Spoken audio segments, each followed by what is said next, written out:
Burn the Box, a portal to the world of hidden truths and untapped power.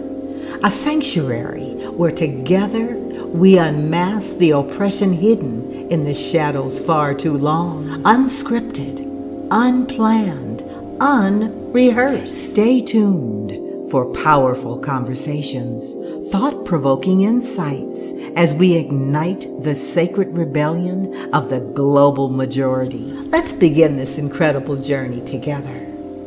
Welcome to Burn the Box. Your host, Dr. Sonali Deepika.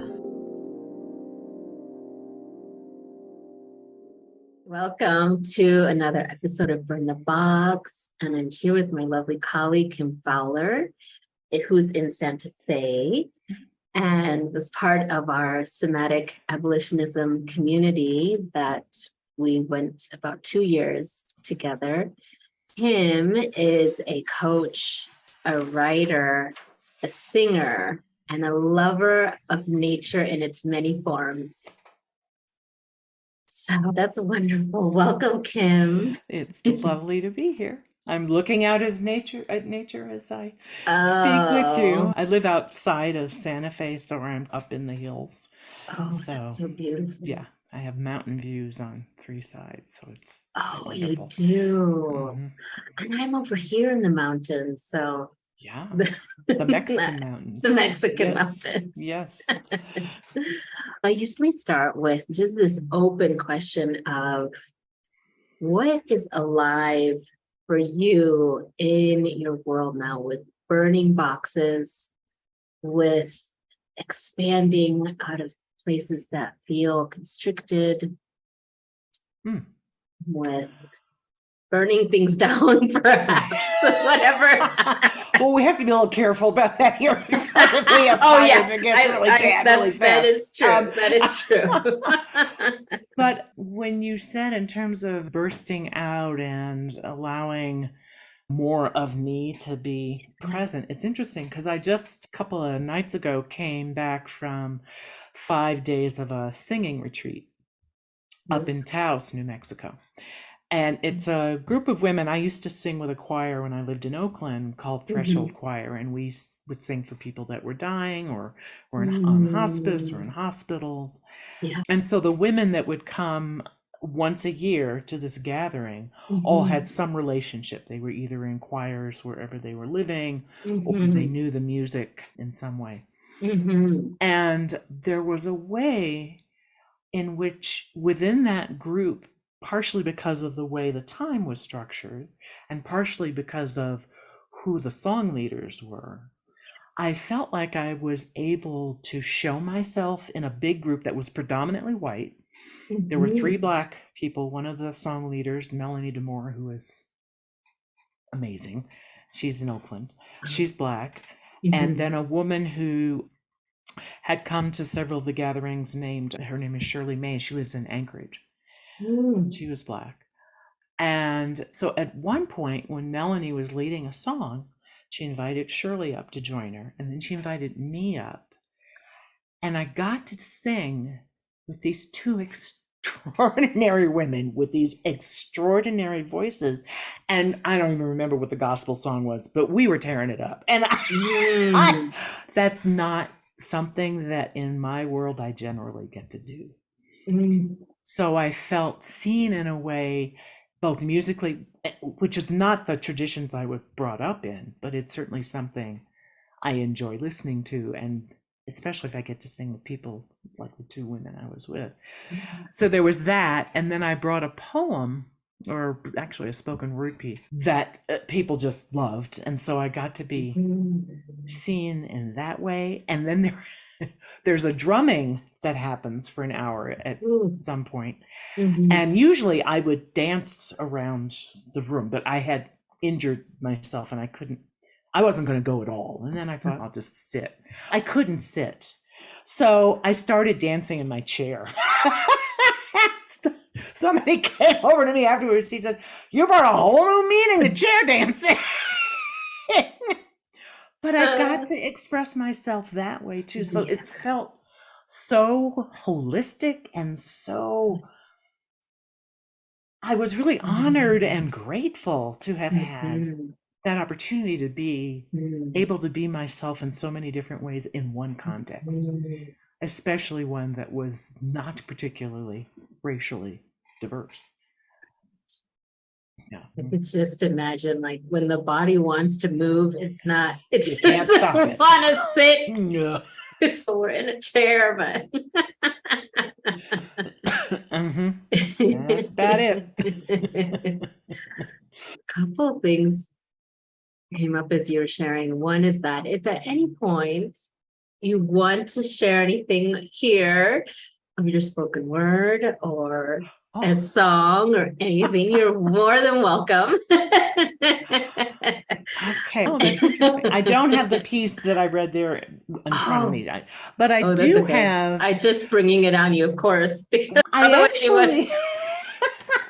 I was looking through my Somatic Abolitionism file, Yeah. and I found a poem that I don't even know if I shared, but I might have at some point, but that I wrote at some point, I think towards the end. I can't remember. I think it was of the second group. In the second group. Yeah, it's not very Okay. long. I could share that. It's very simple. Okay.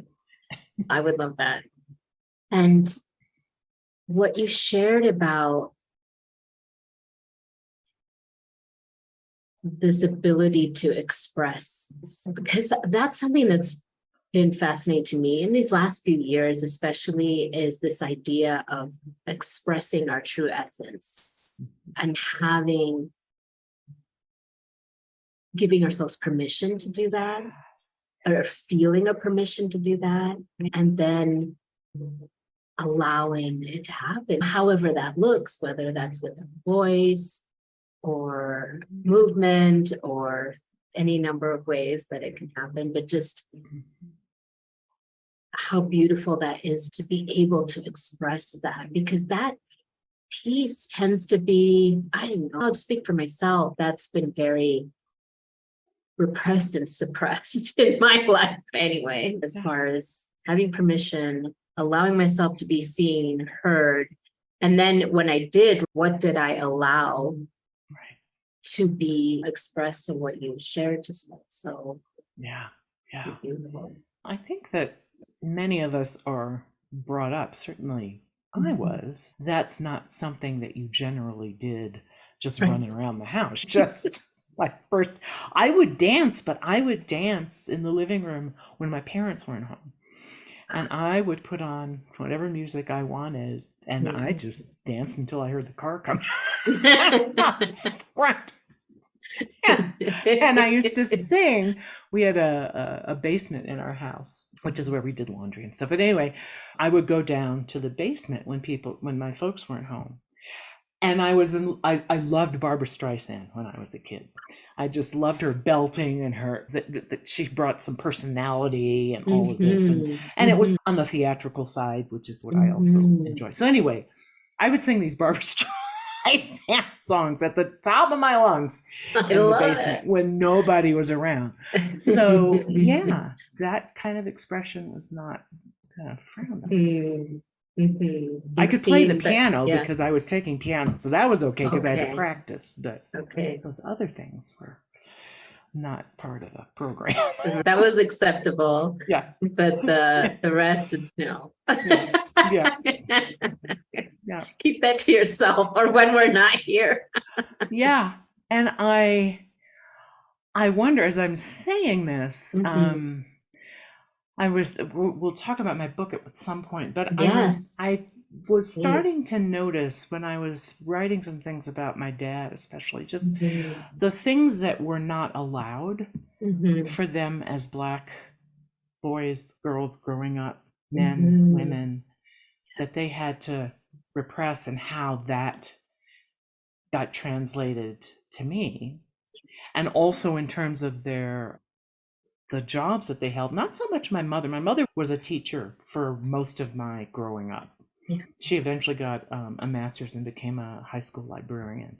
But I was in college when all that happened. But for my dad, who was working he was chief of engineer. He ended up being chief of engineering at the Chicago Housing Authority, which was I think like a number 2 level job, the next up being the director.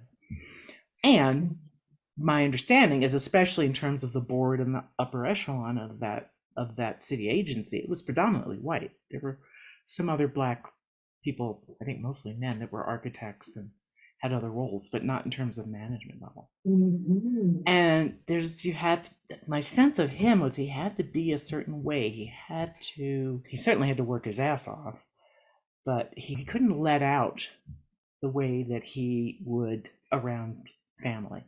Yeah. And he really wanted that top job when that person left, and he didn't get it. And he actually retired at that point. He said, if you're not going to recognize me, that I have the ability to do this, I'm going to leave. Yeah. How good for him. It really was good for him and for us. He was a lot more relaxed after he retired, which we were very grateful for.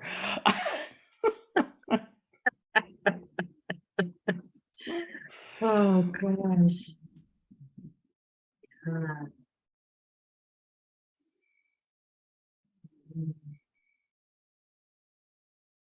I think as you share that, I guess I would imagine my own father, and just I would imagine there's a lot of that, takes a lot of energy to suppress, repress, like how are we meant to be seen, what's acceptable, what's not, and really not allowing our full expression. Mm-hmm. Because like you say, that it's just not, that's not invited in a lot of places. Right. Mm-hmm. It's not invited, and particularly for them, as they were coming out of their parents was mixtures of teachers, Pullman porters, postal workers, who, in terms of my grandfathers, actually, one was a postal worker and one was a Pullman porter, and they wanted to be something else and they couldn't break through. There was a class thing too that was happening in terms of breaking through from a working class to a more middle class. The neighborhood that we moved into when I was 8, the neighborhood I grew up in was, I believe at that point, it was certainly predominantly Black. I don't know if it was all Black or not, but certainly my school, I think everybody at my school was Black except for the principal and the vice principal. The management. Oh, goodness. So the neighborhood we moved into was transitioning. And the house we bought from a white couple. And I remember at the time there was a white man on the corner. And at that point, I think he might have been the only white person left on the block. And within less than a year, he was gone. And the neighborhood was all Black. So anyway, there was all of that class stuff, the racial stuff that was all, people had to negotiate and decide who you're going to be to fit into where it is you want to fit into. And it was pretty complex. Yeah. It still is, but it's different now. But it certainly still exists.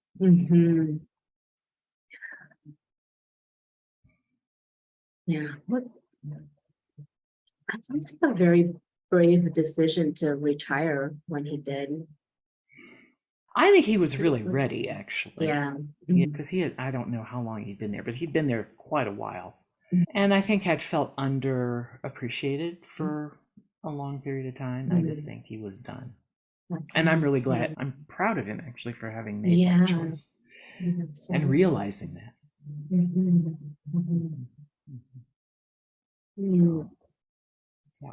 Because he was someone, I don't know why I'm talking about my dad so much, but for me, in terms of I'm an only child, or I grew up as an only child. I actually have a half brother that I'd met in the last 10 years. But there are so many examples for him of ways he was trying to break in and was not allowed to do certain things because he was Black.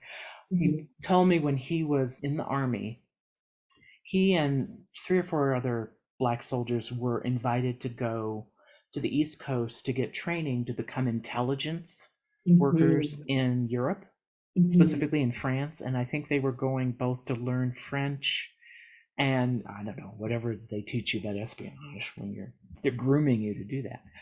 Yeah. And so they went to Hampton College for this program, and they were all excited. And suddenly somebody higher up found out they were Black and said, nope, you're out. And my father was completely devastated for that. So.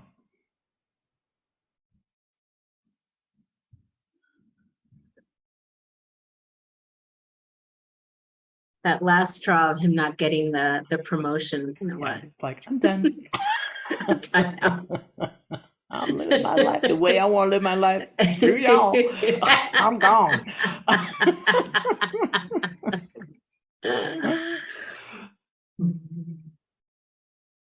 Yeah. I'm actually curious because I don't know anything about your growing up, but I don't About know if me? that's what we're doing on this call or not. But We can absolutely, absolutely. My growing up, I was born in England, actually, Wow. till I was 7.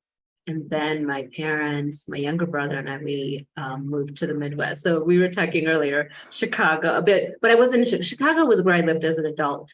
Mhm. But it was Chicago suburbs and then a town called Rockford. Like, Oh, you know, yeah. Oh, yeah. yeah. I've been on a bus going through there. I don't Going really know through the the, town, but yeah, I know where it is. So that's where I was raised from like grade school. Mhm. My parents are still there. They're about to celebrate tomorrow 50 years. Wow. Yes. Wow. That's great. Yes. But now you were saying like how you're an only child. I've been an only child. I can't say I've been an only child, but I am the only child left for the last 23 years. Yeah, I had to live it for just a second because in 2000 my younger brother passed away. Oh. He took his life. So that was like one of the big for me, that's such a traumatic loss. That's huge. Yeah. I'm so sorry. But it's interesting how like I feel like I feel him with me and I do feel him guiding me. And here I'm living in Mexico. I would never have thought.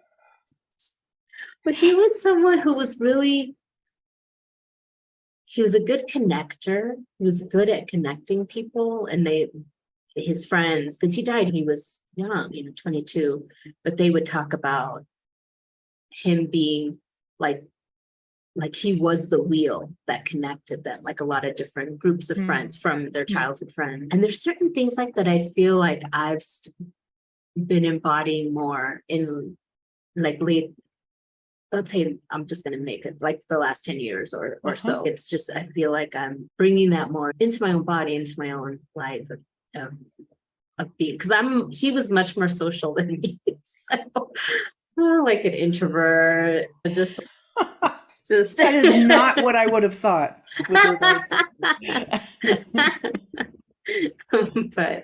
But I do appreciate his essence. I guess I do feel that. Yeah. I feel my mom. Yeah. I still do. It will be now in November, it will be 12 years, I think, since she died. And I talk to her. I feel like I get senses about her. I might say, should I do this? And I get a sense of something. Or if I ask, is this okay?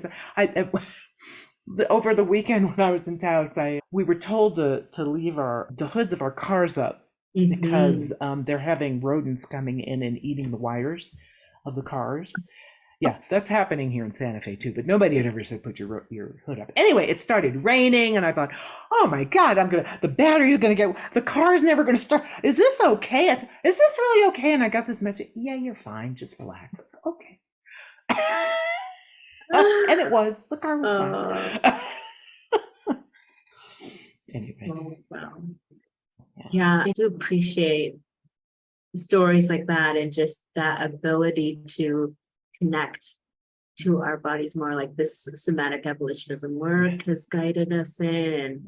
And that is something that I didn't do for most of my life, like this feel into my body and really tune in to whatever was there with the guidance. Yeah, I knew from pretty young that I liked to move, but I wasn't athletic. I was horrible at sports. In grade school, when they would choose teams to do things like play volleyball or baseball, I was always the last one chosen. And I could hear this groan. Oh, God, we got Kim. But I knew that I had I did, my mom actually, she got me and my cousin taking modern dance lessons from a woman who lived in the neighborhood when I was like in 8th grade, or I don't know, maybe I was in high school. I can't remember how old I was, but so that's when I first really got a sense of, oh, this is how I can be moving. And then I took dance for a long time after that. Oh, you did? Yeah. And I love dance too. Like, I was terrible at sports too. Horrible. I did take tennis for a little while, and that was okay. But then I didn't really go very far with that. But anything like soccer, baseball, like anything like that, no, it was just, it was really bad. And I would also get really nervous, and it was just not good. But dance, I love dance. And I didn't know it. I didn't do any dance when I was younger. But it's such a beautiful way of expressing. And what kind of dance do you like, or did you take? What kind? Now, there's a question. I'm not sure I can answer that. It's just, I let whatever music I'm listening to or in the presence of, I let my body respond to that. If I was listening to Beethoven, I would be doing something semi-lyrical that nobody else should ever see, but feels good to me. And if I'm out on the plaza, they have music out on the plaza on Fridays, or in Santa Fe, there's often live music. Whatever the beat is, I will just respond to that. So it depends on what it is. Yeah. I don't think it's a particular style. I think it's a just like response. It's a response coming from your body, right? Yeah. Like when you were in that chair and your body was like, we need to move.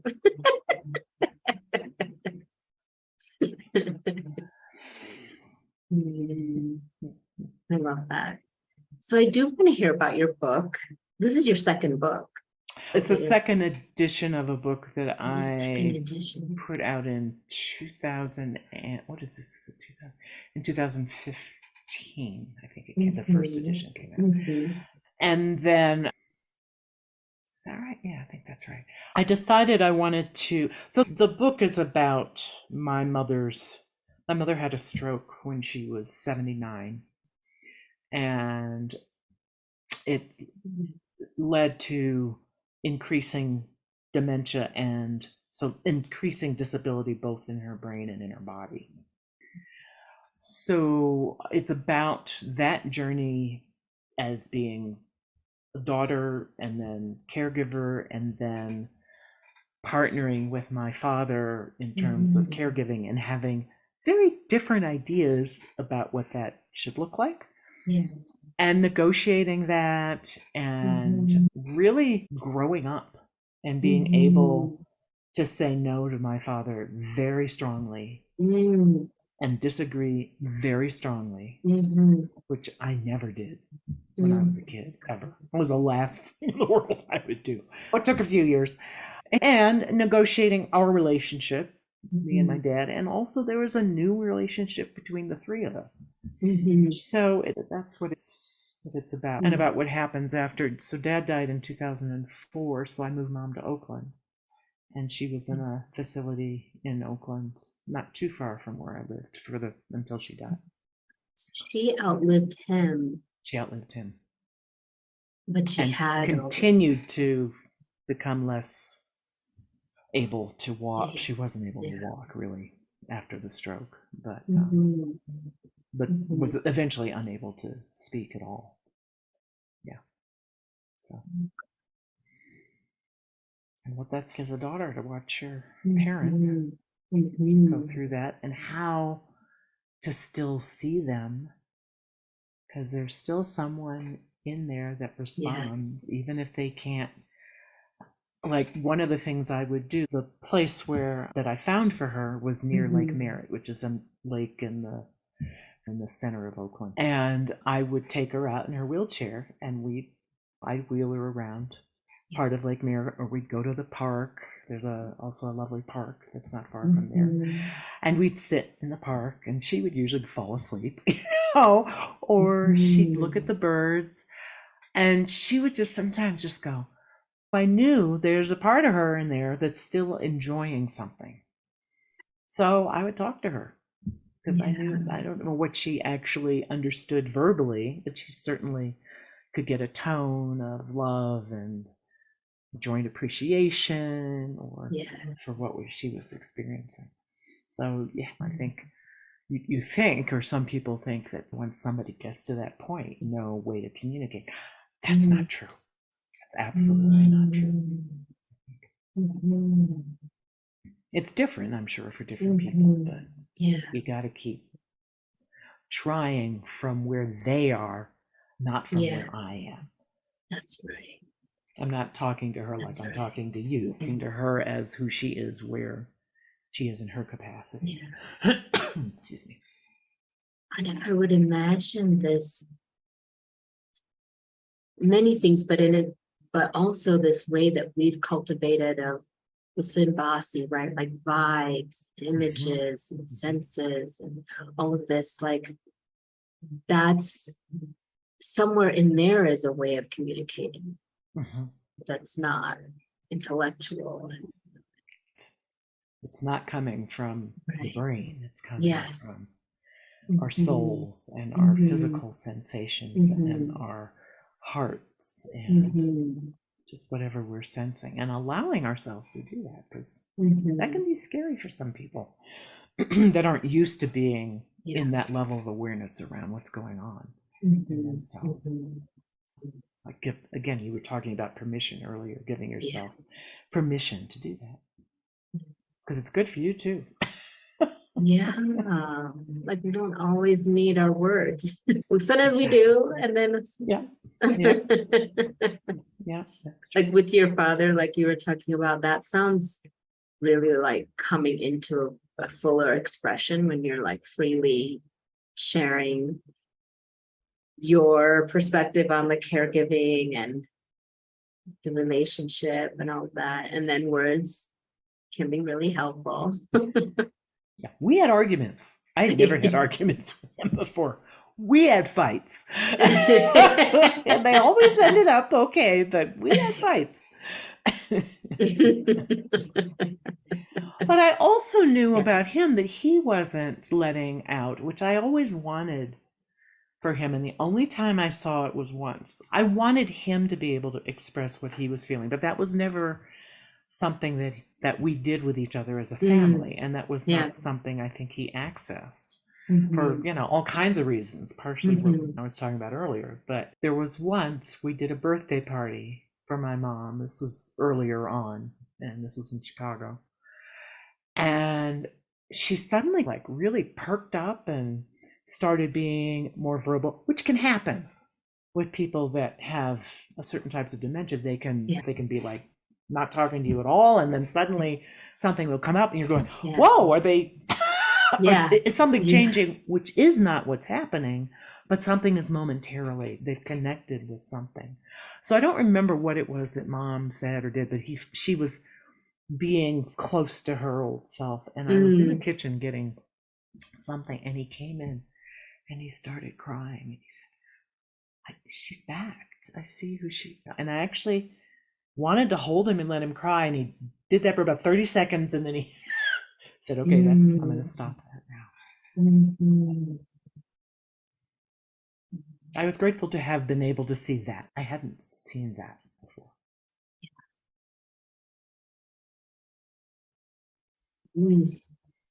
Tender moment.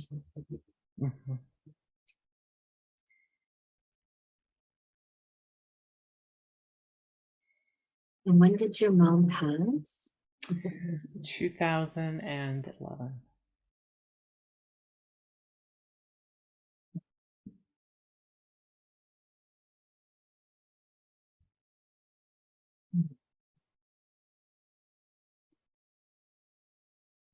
book sounds like a beautiful way to share what your experience, to express. Yeah, and I think the reason that was important is that I just wanted to give people a picture of what can look all kinds of different ways of caretaking, of family dynamics, of how you communicate with someone who's not verbal and can't process what you're expressing. It's just there are many different ways to do that, and there's many different ways that families can respond and still find a way to be together, even if there's conflict and different ways of viewing things. So that was part. I think that was probably the main reason I wrote it. I had started writing actually about 10 years before I actually published it, and then I realized I had to wait until she died to finish the book. So I couldn't finish it until after 2011, and then I could add things at the end about that. And about how that impacted me and how that pointed to a way to move forward from there. Right. So, yeah. And And people that have read it have really, I've just gotten such beautiful responses from people that have read it. It's really lovely. So, it's on Amazon. It's on Amazon. Please tell us the name. And of course, I am so unprepared here. I usually have a copy sitting around somewhere, but I'd have to go into my closet and get one. Anyway, it's called All Will Be Well, a memoir of love and dementia. Okay. Yeah. We'll include a link. I can't believe I didn't do that. We'll include a link to that. All will be well. All will be well. A memoir of love and dementia. Okay. Oh, I'm sure that's so needed, people. I'm the worst marketer in the world. My book's in my closet. Like, no. I do have a bunch of them, but I didn't bring one out. I do want to hear is it a poem? Oh, it's really short. I think this it was either at the end of the second round of our being together with Resma. Anyway, I call it Grace, and it really just popped out the morning of that call. This is a praise song. This is a hallelujah. This is a can I get a witness? This is a yes. This is a vibration deeper than gratitude. This is an image of all of us in a circle that feeds, allows, and generates compassion, rawness, digging through the muck, and celebration. This is an understanding of the meaning of my Black womanness that is gorgeous and wrenching.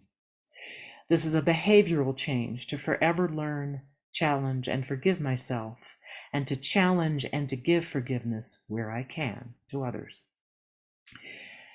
This is an affect of belonging as best I can, while on stolen land and inhabited predominantly by thieves and those whose ancestors, including mine, manufactured theft.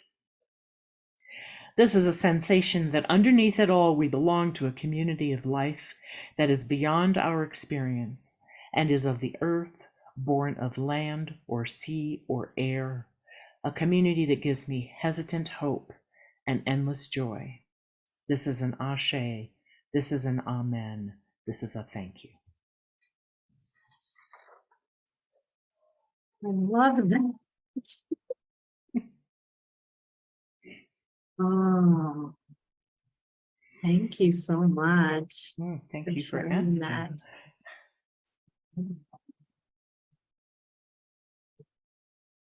Do you have a collection of your poems? I have a couple of files on my computer, so yeah, but I have not.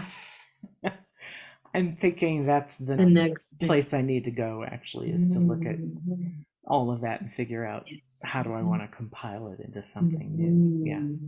Yeah. Yeah. It'll be fun. I want to definitely listen to it again. But I did hold on to the words when you said hesitant hope. Just really, Well, just really captured a lot. Yeah, it's there is a lot unfolding and yet to unfold in this country. Yeah, I have a lot of hesitancy about a lot about where we're headed, and also joy around the things that are generative and life-giving and feed my soul, which are also here. Yeah.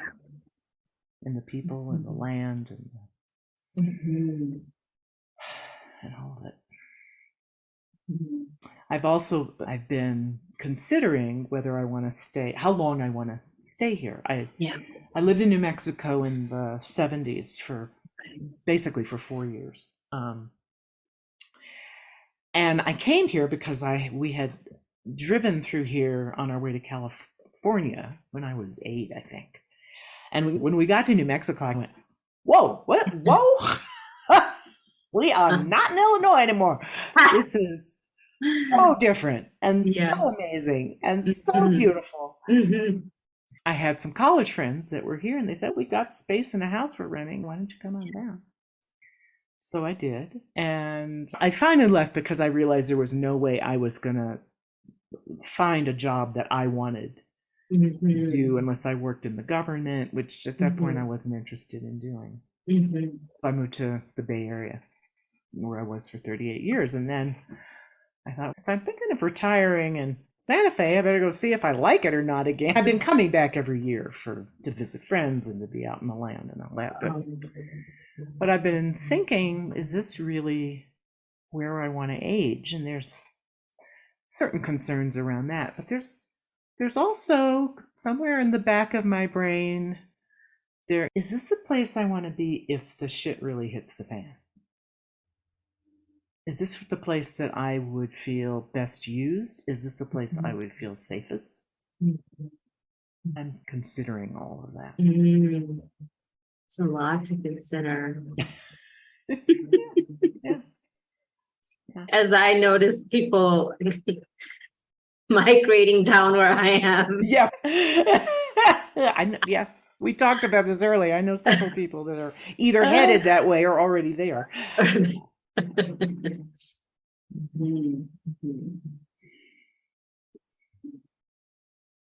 You have community there in Santa Fe? I have friends here. I have a big community in the Bay Area, and and I do miss them. And my godkids are there, and their folks. So that's like a second family, and I do miss them quite a bit. I see them at least once a year. I try to see them more than that. So yeah, it is also about community for sure.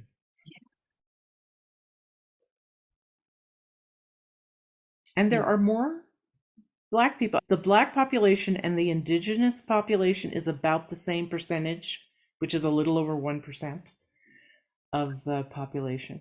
Yeah. Which is really?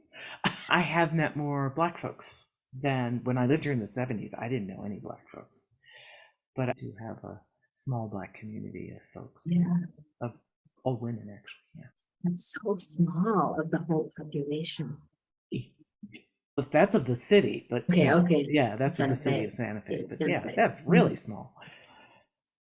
And that's a whole other story about how the indigenous populations have been massacred or ignored or over the centuries.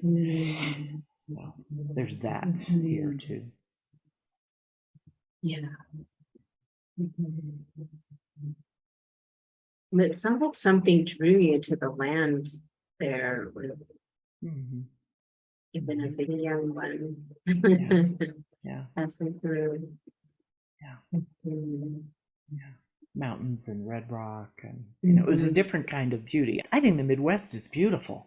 And it's beautiful in a green and very watery way. Water is not quite so prevalent here. And there is some green, certainly. There's pinon and there's Yeah. juniper, but it's different. Mhm. It's a desert. It's a hot, we're high desert. Yeah. here. Mhm. So I'm curious. So we talked about burning boxes and like this expression, and what you experienced recently with the retreat you were on. But I'm curious, where you're wanting to expand your expression more going forward. You have this beautiful book. You're clearly a talented writer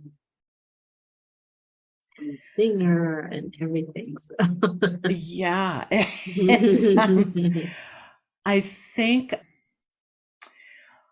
I think I think it's all about permission again, Yeah. and really giving myself permission and acknowledging the writer in me as a part of my being that I am engaging in very actively every day, or at least 5 days a week. So I think that's a big next step. And there's also, I have decided I had been part of I think I'm still part of a small group of we have a stand-up bass player who's a college friend of mine. We had a keyboard player. We had a sax player. I'm not sure he's going to continue, but I'm not sure that particular group is going to end up doing any performing. I'm thinking about, all right, so I need to start doing some open mics. So I'm going to challenge myself to start doing. Yes. There's a Sunday open mic that I'm thinking of actually starting to do this Sunday, and then seeing what that's like and see where that takes me. I love that. I love that. Yeah. And that's a big permission. Yeah. And then I've performed before. I did a lot of theater. I started doing theater here in the 70s, and then I did theater in the Bay Area for a while. But yeah, I haven't done like vocal performing other than with a chorus, which was fun. Yeah. But solo in a long time.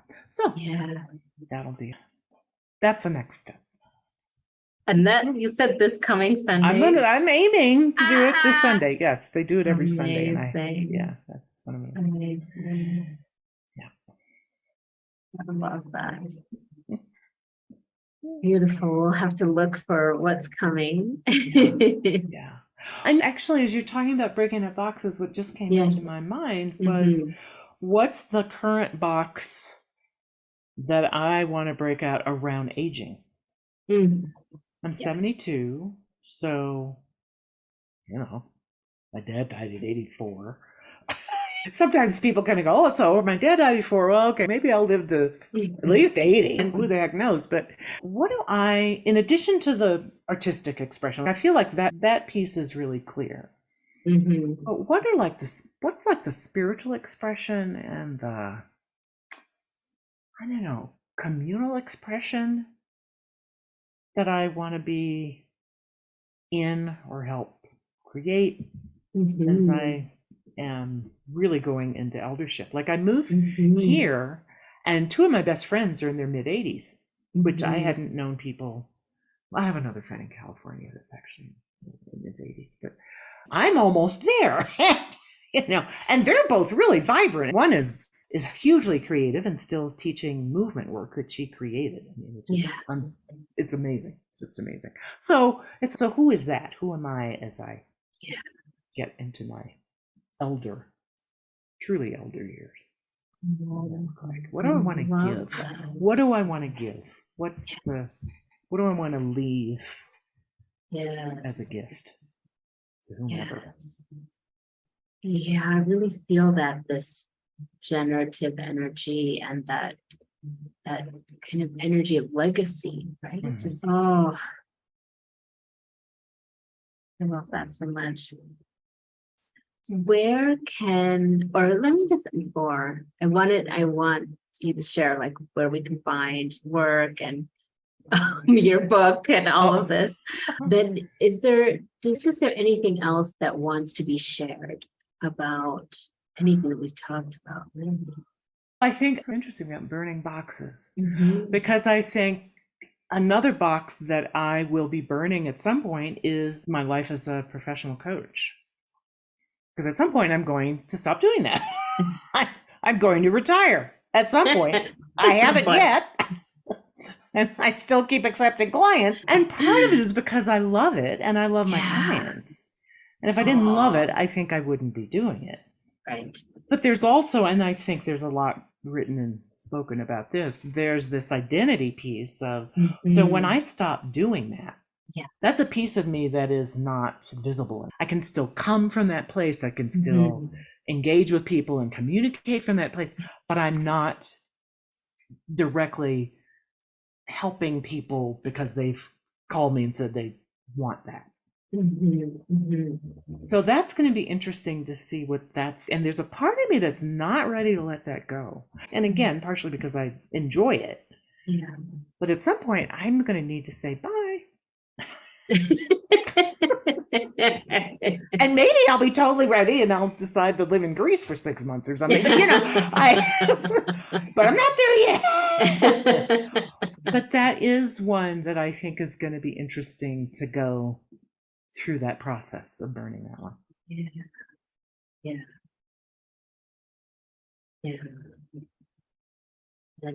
Identity shifts as we get older. It's interesting. And how people view us in terms of who we are and what we're doing, and our identity. We have one picture. Somebody else can go, oh, you're not doing that anymore. What are you doing? Well, what's it to you? Yeah, who's to say when we burn a box of identity with profession, like what opens up? Be quite liberating. Yeah. Yeah, aging and the profession. I do think as a coach, and if you love it, just my perspective, you can do it for a long time if you want. Absolutely. Yeah, I think that's true. That's true. Which is great. I appreciate that I can do that, because not all professions, that's not always possible. That's so true. So true. Where can people find you or find your work? Or turn left off the old Las Vegas highway and come up the. So the book is available on Amazon. And again, it's All Will Be Well, a memoir of love and dementia. And my name is Kim Fowler. And yeah, that's, and in terms of coaching, if somebody was interested, they could email me. But I'm wondering if I don't want everybody on the podcast to have my email. Maybe I do. I didn't even think about that. You can go to my website. My website is mesacoaching.com. Mesa Coaching. Yes.com. Yeah. Oh, thank you so much. Oh, this has been a hoot. Thank you. I had no idea what this was going to be like. So right, no, and that's why everyone who's on it, like from our community, I just am grateful for the willingness to come into a space and explore and see what emerges. Yeah. Which is a lot of our time together. It was really about that emergence. And you hold that, and you hold a spaciousness as well as a curiosity that allows that, and just a generosity and just a loveliness of being. It's just wonderful to be around. So thank you for creating this space. Oh, thank you so much. So we'll have your website and everything here for anyone who's interested. Okay. And I look forward. I hope we could stay in touch. I'd love to hear how things go. Yeah, I'm telling you, I need to come visit. Yeah, come visit. Come visit for sure. Another mountain town. Absolutely. Absolutely. No, thank you for this opportunity. It's really been lovely. And thank you for doing this. I think I look forward to hearing the other podcasts. Yes. Yeah. Let you know when it starts to come out. Thank you for listening and being a part of the Burn the Box movement.